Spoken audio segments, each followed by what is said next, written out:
We were continuing towards the west along the dry desert road.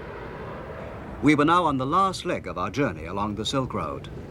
Our final destination was the far western town of Kashgar, and from there to the border of China in the Pamirs. The northern and southern routes of the Silk Road pass on either side of the Taklamakan Desert and join up again at Kashgar. It's almost 3,700 kilometers from the old capital of Chang'an, 2,000 miles.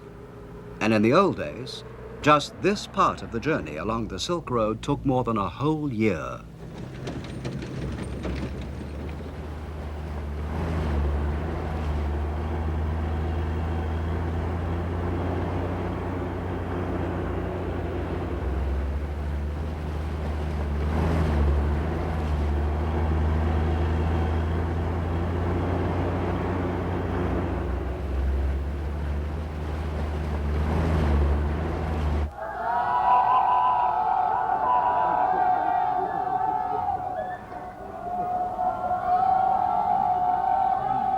When we arrived in Kashgar, we found it was busy with preparations for a festival to mark the end of Ramadan, the Muslim month of fasting.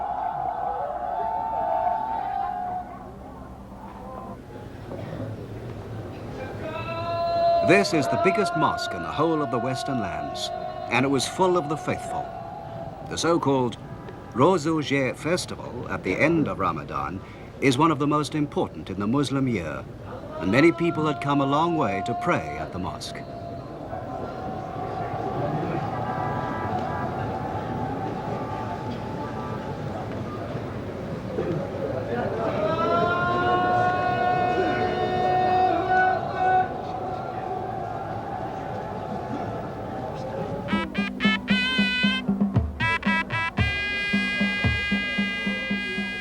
A band took up position on a roof and played cheerful music all day long.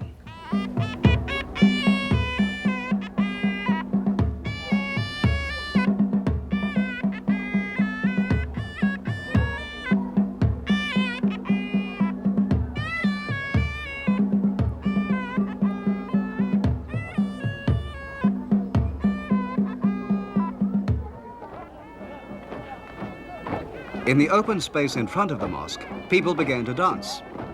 But there were only men, because here women don't go to the mosque, and married women aren't allowed to dance in public.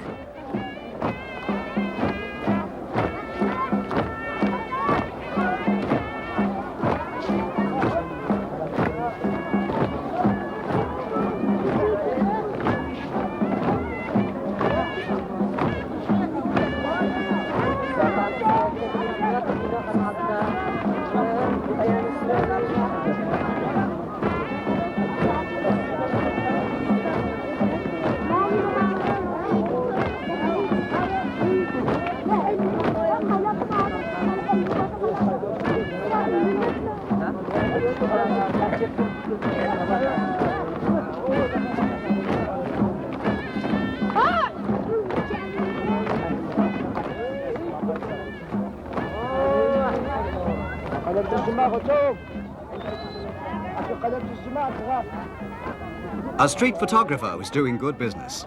For only 1 yuan, or about 60 US cents, you can rent a jacket, a necktie, a hat, and a pair of sunglasses, and have your picture taken in front of the mosque. People used to hire uniforms to have their photographs taken, but now civilian clothes are more popular.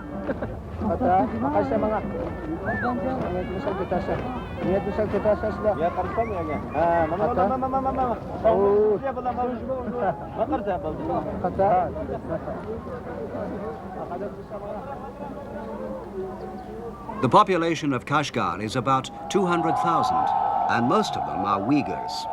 About 70% are Muslims. On that festival day, many people went on praying at intervals until dusk.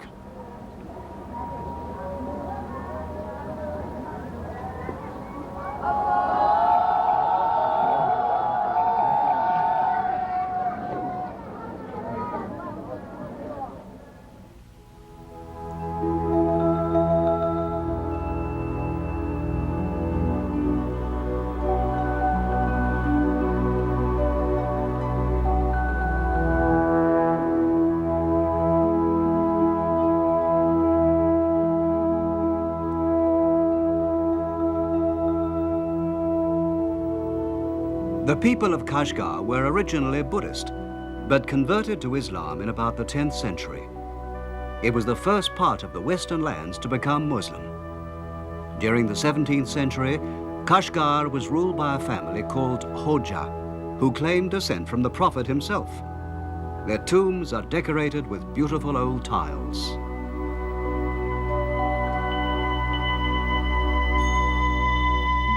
In fact, the name Kashgar means the town of beautiful tiles. They tell an old legend about a beautiful woman of the Hoja family. During the 18th century, the Qing Emperor Qianlong wanted a beautiful concubine from the Western lands. He had a search made, and finally one was found for him here. It said that her body exuded a delicate perfume. So when she was brought to Peking, they called her Xiang Fei, or Empress of Fragrance. But she always refused the emperor's love. His senior wife, the empress, hated Xiang Fei, and one day when the emperor was absent, threatened her with death. Xiang Fei was so lonely that she accepted and died.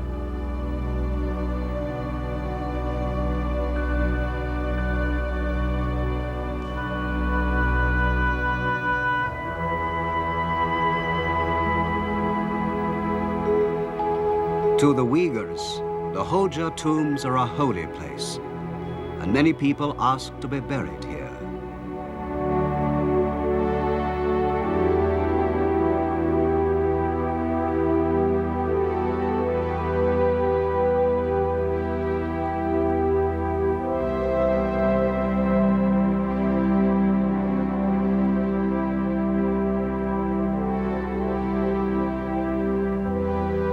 Two 2,000 years ago, before the Silk Road was opened, the oasis of Kashgar was called the land of Shule.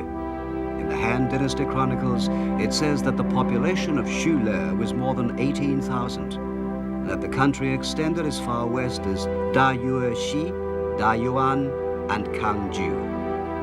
Dayueshi is today's Samarkand, and the other places, also on the old Silk Road, are in modern Soviet Russia and Afghanistan. Kashgar has been for many years a sort of crossroads where people from the east and west mingle together.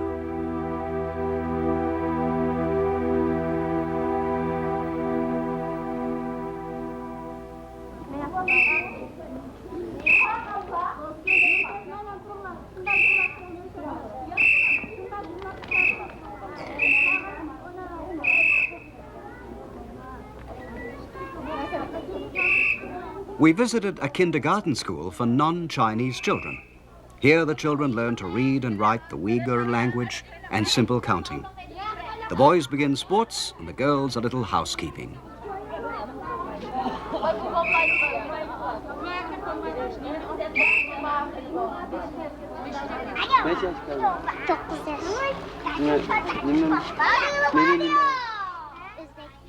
I'm 9 years old. I'm an Uzbeki. İsim ne? Sen de. İsim Piridikul. Piridikul. Ne yaş kaldı? 5 yaş. 5 yaş. He's 4. He's a Tajik. Mili ne? Tungan. Tungan. That child is a Hui. My name is Saptor, and I'm a Kyrgyz. Lusidim, an Uzbeki. Ensiden, 5 years old, an Uzbeki.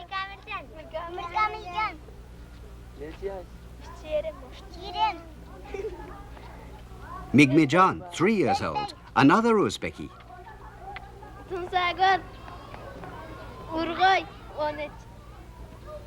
I'm a Uyghur. My name is Tonisakar.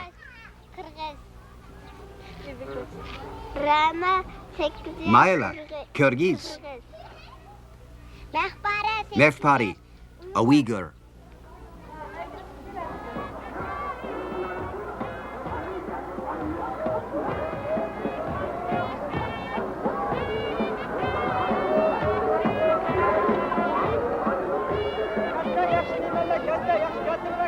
In the town, there are 3 permanent markets or bazaars. Small shops with a frontage of only 2 or 3 meters line the streets. And there are many open-air stalls. On Sundays, the whole town seems to be full of stalls. From the stores, which are selling things like vegetables, household goods and food, you can hear the voices of the shopkeepers. The bazaars of Kashgar have been famous for more than 2,000 years. The Han Dynasty Chronicles mentions them, and it seems that already at that time, the town was full of merchants both from the east and from the west. In one part of the town, you can find many craftsman stores, which are also workshops.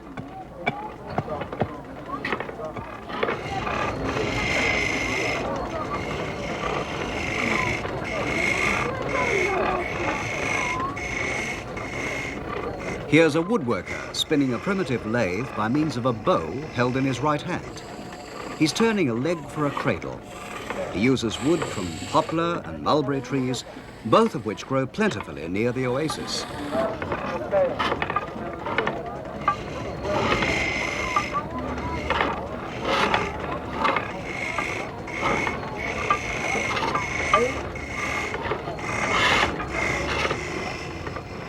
On display are some of his products, rolling pins and a hat rack. That stick on the left will have a tuft of horsehair attached to it and become a duster.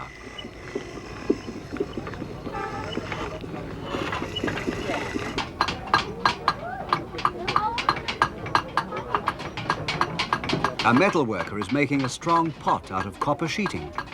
But these days, aluminium is becoming more popular than copper.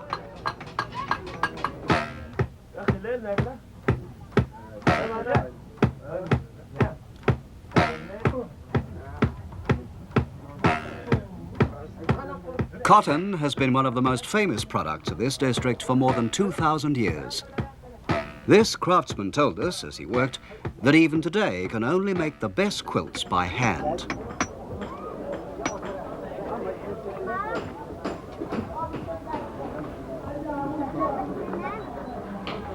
The back alleys are always filled with strange sounds and smells. In this jewelry shop, they're working with gold and silver. The women of the Western lands all love jewelry and deck themselves with rings, necklaces, and earrings. It's a tradition handed down from the days when they were all still nomads and had to wear their wealth on their bodies.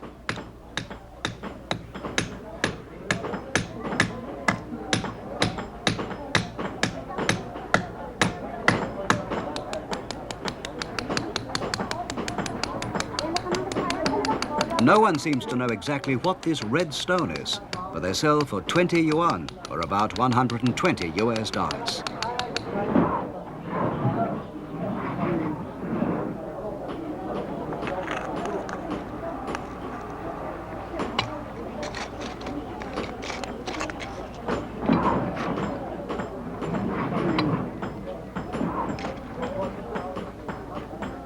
These earrings sell for about 50 yuan, or 300 US dollars a pair.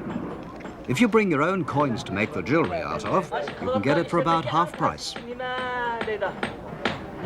This old man has been working as a jeweler for more than 40 years, and the child is his grandson, who's planning to be a jeweler too. Like a true craftsman, the old man is never quite satisfied with his work.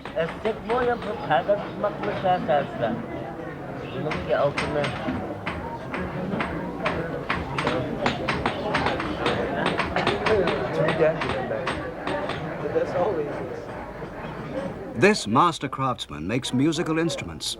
His children and grandchildren are also learning the ancient craft. His grandson will be the 6th of his line to make instruments.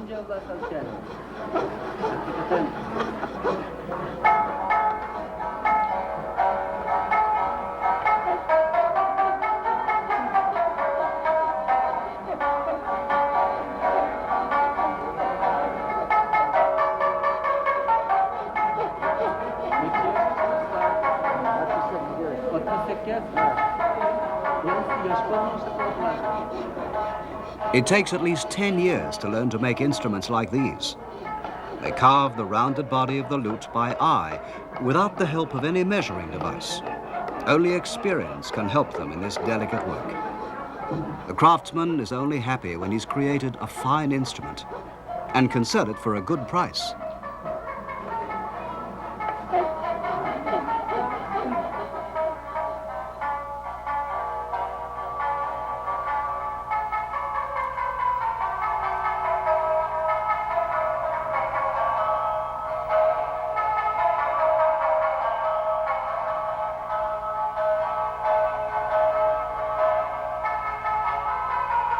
Marco Polo came to Kashgar during his travels, and he wrote, "The land of Kashgar is prosperous, and the people have everything they need for a comfortable life. They're mostly craftsmen and merchants who travel in various parts of the world on business." Kashgar hasn't changed much since those days.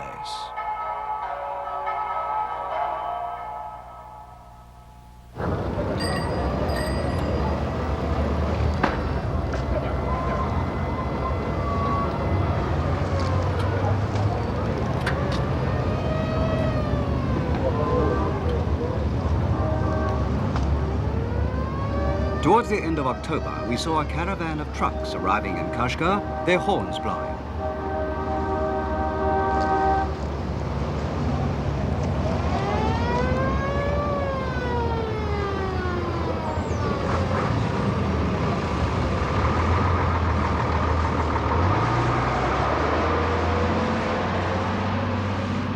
It came from Gilgit, in the part of Kashmir which is in Pakistan, beyond the Pamirs.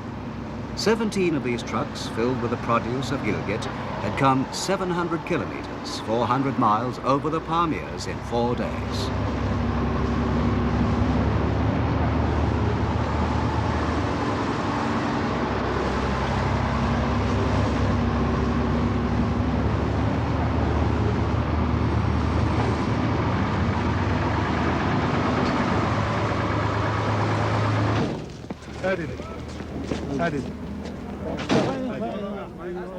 During the Tang dynasty, Gilgit was called Xiaobo-lu.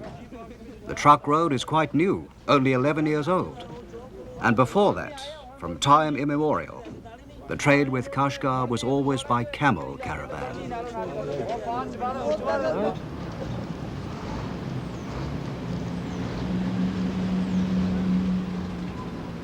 The brilliant decorations on the trucks show scenes and products of the drivers' hometowns in Pakistan. They seem very splendid to us after months of looking at drab Chinese vehicles.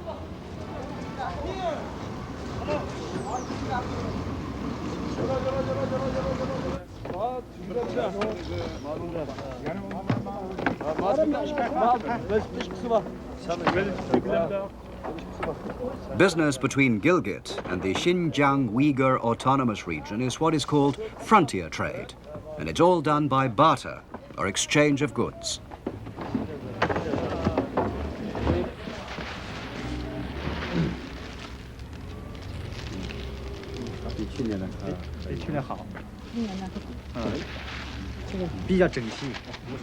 The main product they bring from Gilgit is dried fruit and nuts, mostly almonds, peanuts, and apricots. But they also bring nylon scarves, herbal medicines, and other small products.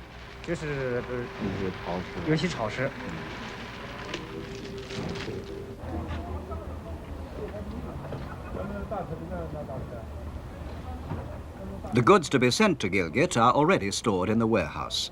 There are tools like hammers and pliers, thermos flasks, lamps, ceramics, and tea.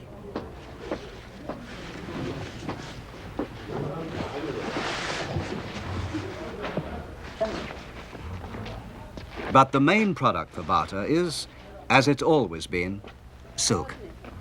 Silk has always enchanted people from the West.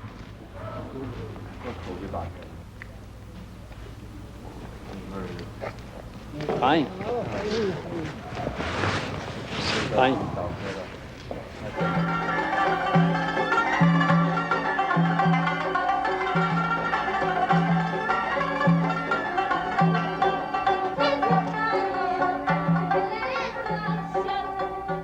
A welcome party for the truck drivers was given under a pergola in the public park. They're singing an old song about the famous dark-eyed Kashgar girls, skilled at singing and dancing. They encourage the Pakistanis to dance too.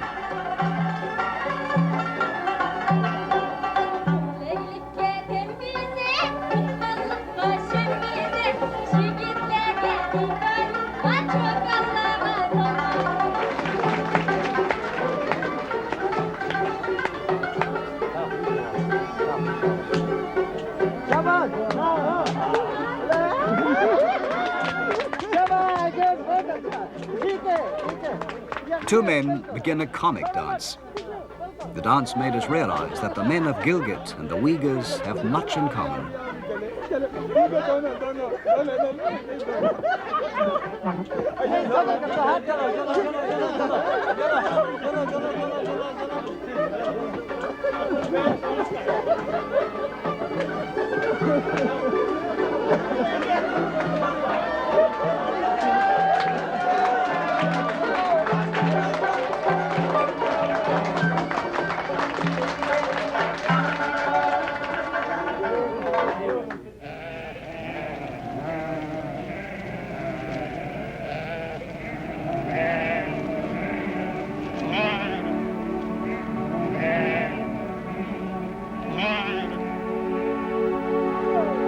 "1,300 years ago, a Chinese priest crossed the Pamirs just like the drivers had. His name was Xuanzang, and he was on his way home from India.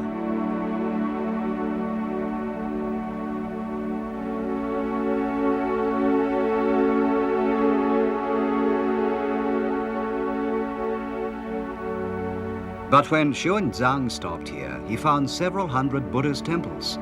He wrote that all the people of this country were Buddhists.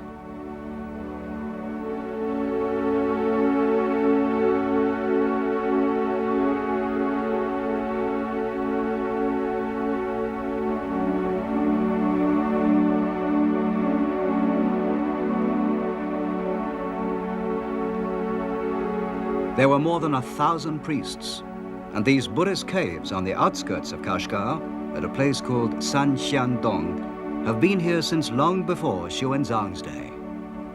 They're the most westerly Buddhist remains in China, and they're also the oldest. They were built 200 or 300 years BC and are far older than the caves at Dunhuang.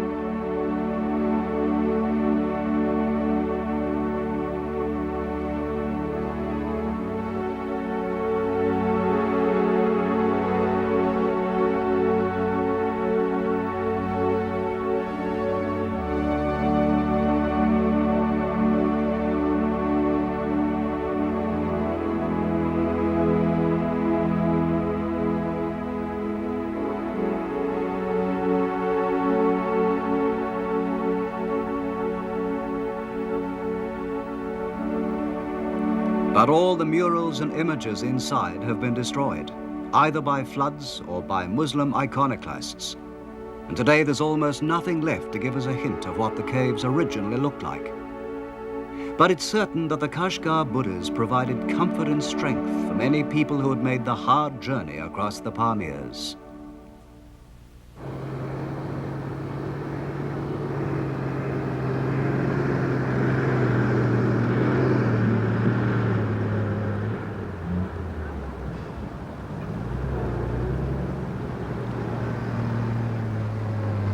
We continued westwards, following Xuanzang's route, and started on the road for the Pamir Plateau.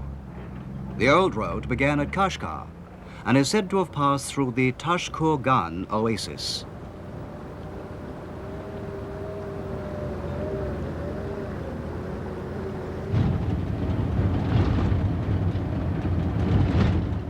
In the valley of the Kaidu River, the bare earth often shows. For sometimes in the flood season of June and July, when the snow melts on the mountain, the road is destroyed by rushing water.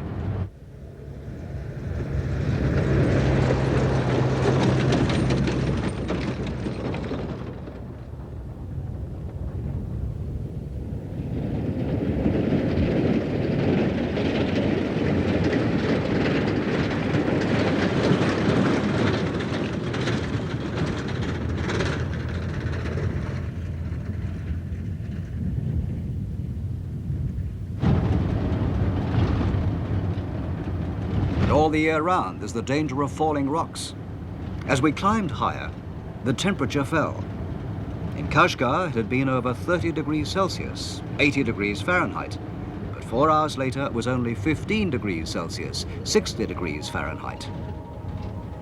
On the road, we saw nomads from Gilgit herding their sheep.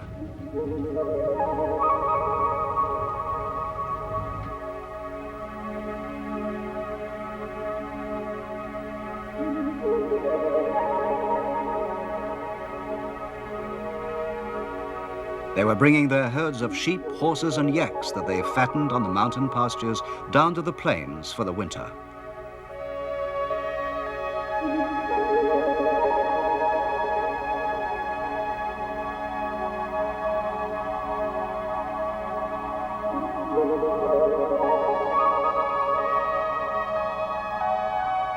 From here to the north live the Kyrgyz tribe, who are often mentioned in histories of the Silk Road as savage people.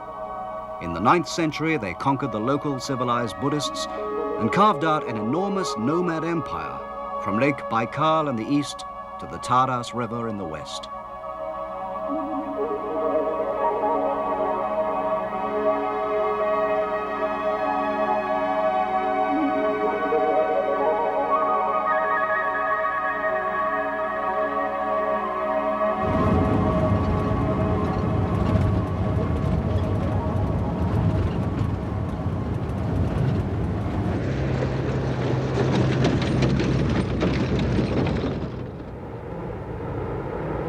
In the Persian language, Pamir means the roof of the world. It's a gigantic plateau between 3 great mountain ranges, the Hindu Kush, Tian Shan, and Karakoram. After the plateau, there's a high area at about 3,000 meters or 10,000 feet.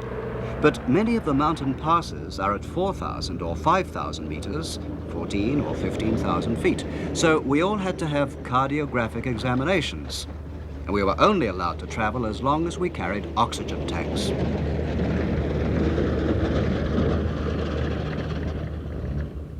In ancient China, the Pamirs were called Kongling. They believed that the plain formed a division between the east and the west.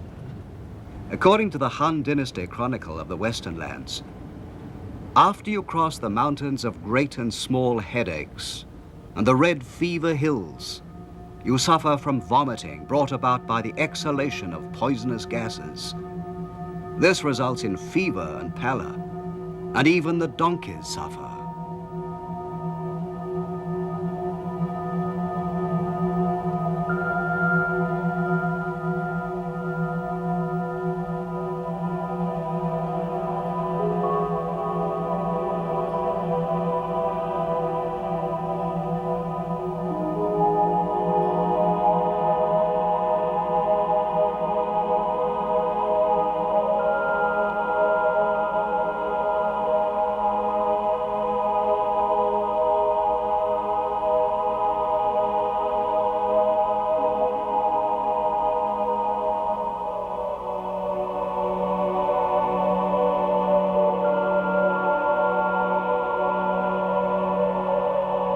In the past, it took a whole month to travel across Kongling.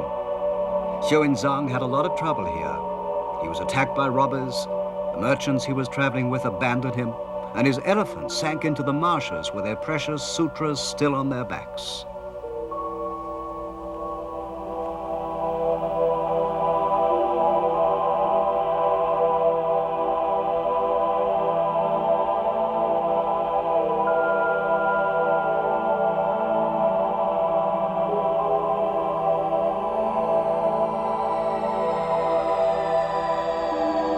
These passes are always snowy, and the blizzards blow fiercely.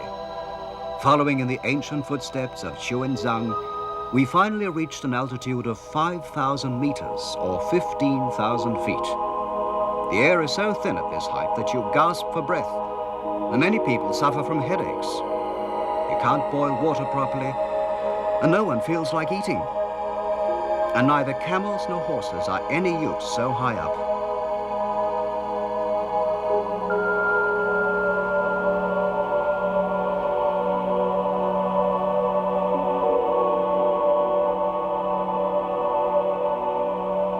Yaks are the only beasts that are any good. In the past, caravan masters used to stick skewers into the foreheads of their yaks and mules to keep them going. Perhaps it worked by lowering their blood pressure a bit.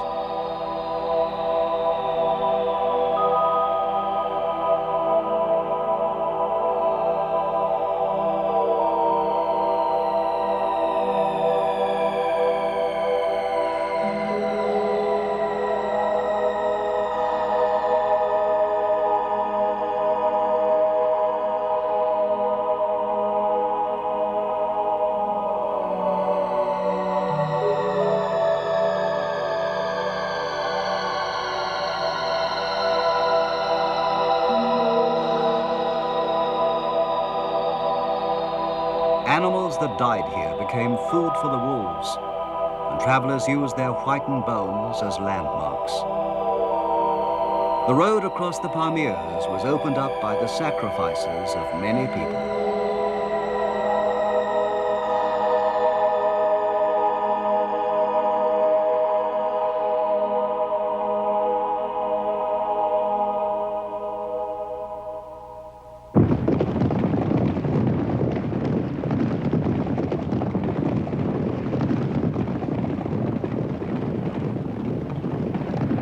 In the middle of the Pamirs, we met quite unexpectedly with a troop of mounted men carrying rifles.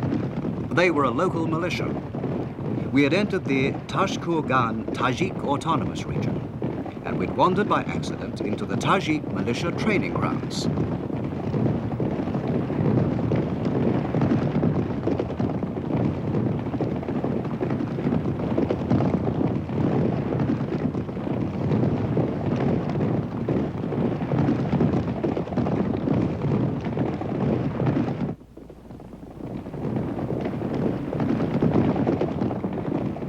The autonomous area has foreign countries on three sides: the Soviet Union, Afghanistan, and Pakistan.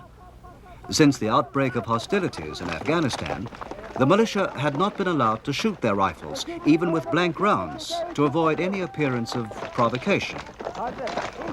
We could all sense a feeling of tension.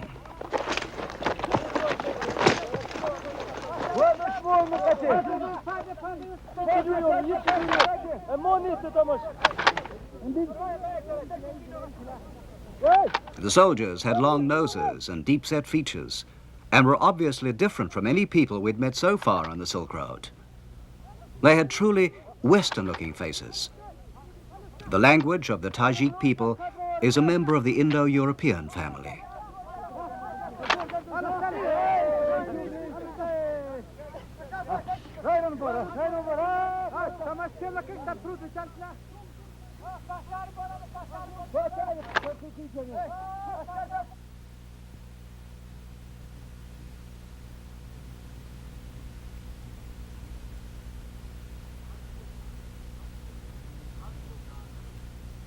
Tashkurgan Oasis is an open valley about 3,600 meters above sea level, 12,000 feet.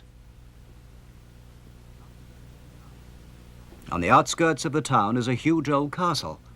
The name Tashkurgan means a tower of stone, and already during the Han dynasty, soldiers were sent here. During the Tang dynasty, our military headquarters was established at the castle.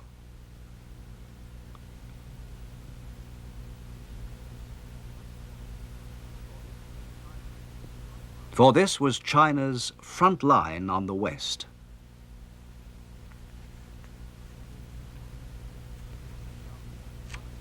The Greek geographer Ptolemy wrote that a Macedonian merchant had told him that to get to the silk country of Serlika, he meant China, you had to travel through the country of Torre sulla Pedia, which means stone tower in Greek. Many Greek merchants must have passed this way in caravans organized by Persians during the Han and Tang dynasties.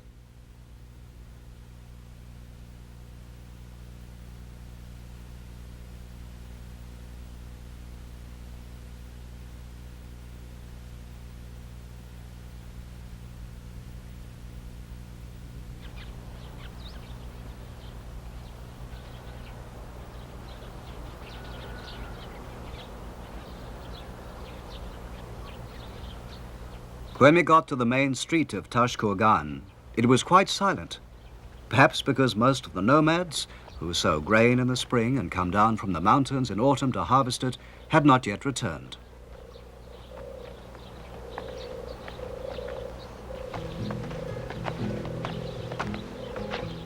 Xuanzang rested here for 20 days on his return journey from India. He wrote many legends about the building of the town when he was here.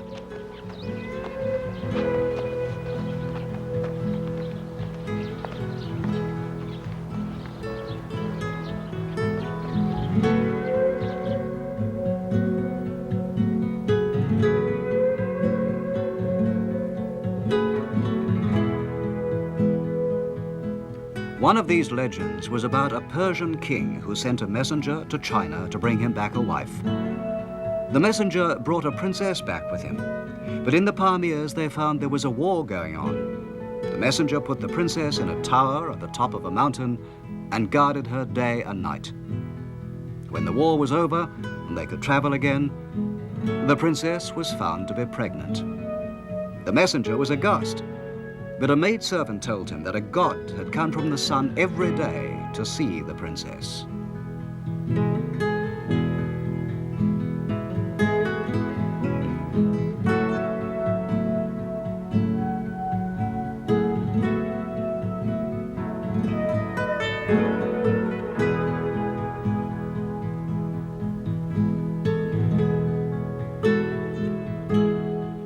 Her child could make the winds blow and the clouds move. And when he grew up, he became king and brought great prosperity to the land.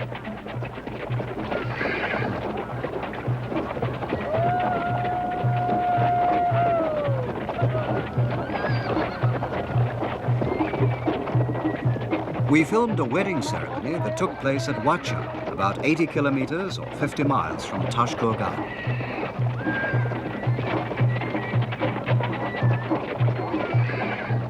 The groom is the young man with the red and white silk bands on his hat. The red symbolizes butter and the white, milk, two colors that are used here for celebrations. The groom visits the house of his bride-to-be on the third day of the festivities. He's only 20 years old.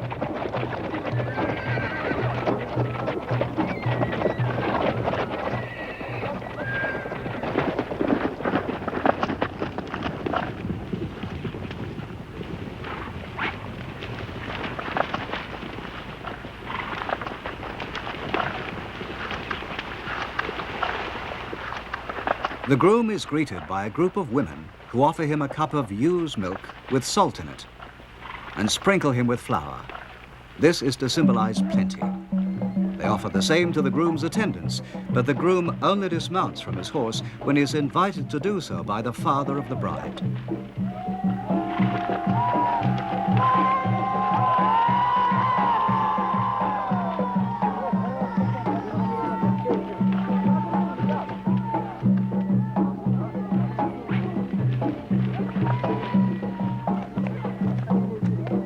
And he's given permission to enter the house only when his father-in-law-to-be has inspected the presents he's brought. The house is built of sun-dried brick, and it's sunk a little way into the ground.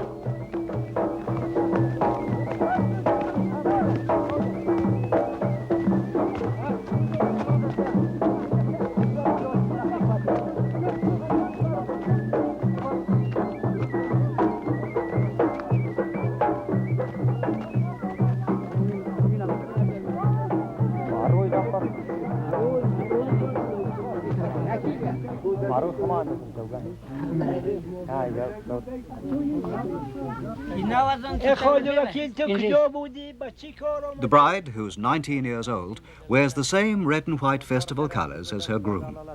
The village elder talks to the groom's attendants, asking them what the young man has come for and whether he will make his wife happy. The bride and groom never utter a word to each other.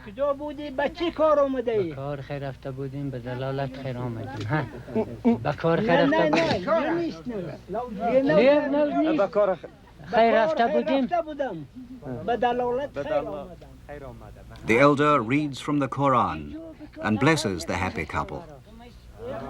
Then they fill a cup with ewe's milk. The attendant serves the groom with his right hand and the bride with his left. من رفته بودم برای این او بقا هم سنت مصطفی هم فرض اله بر آدم بر نو خلیل است این فرض از بر نکاح آوریدم به شما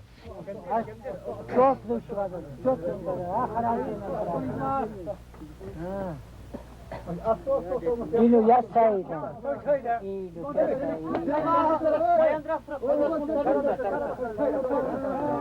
اینو تشبیک رفته تشبیک پاترسو تشبیک الهی مبارکی کار خیر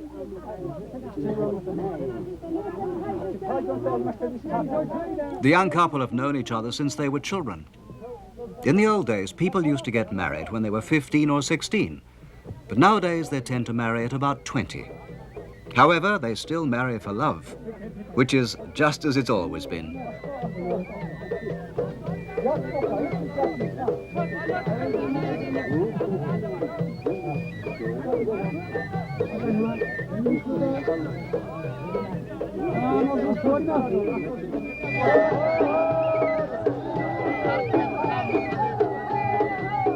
Outside, they're already dancing to celebrate the wedding. The whole village has been invited.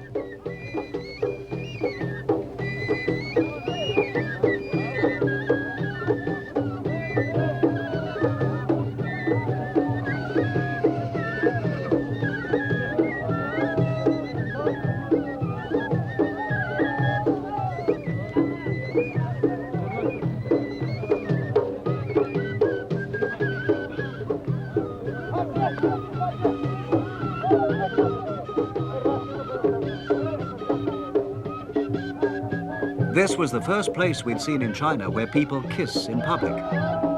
The young couple will begin their married life in a room in the groom's family house.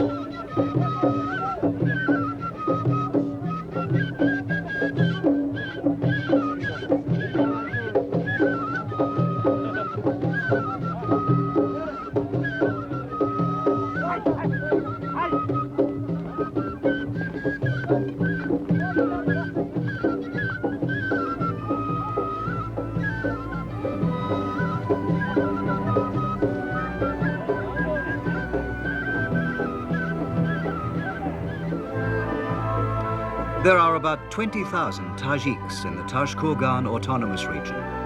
But the tribesmen also live across the border in the Soviet Union, in Afghanistan, and in Iran.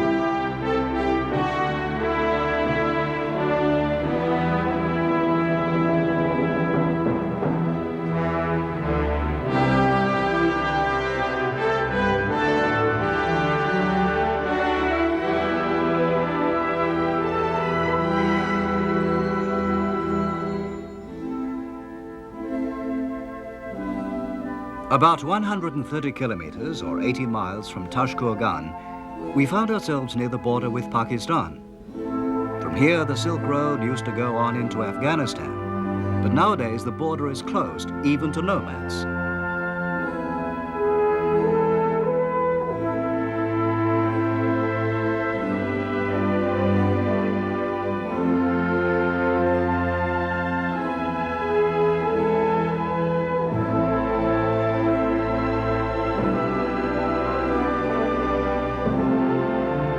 A stone to mark the border stands here on the Kunjarap Pass at an altitude of 4,943 meters, 15,000 feet.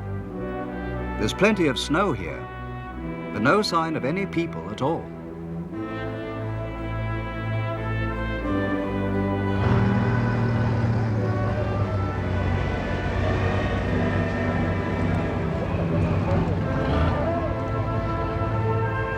Gilgit is only about 200 kilometers from here, 120 miles. But only a very few people, Pakistani or Chinese, are ever allowed to pass. It was time to say goodbye. These modern travelers on the Silk Road said, "See you next year."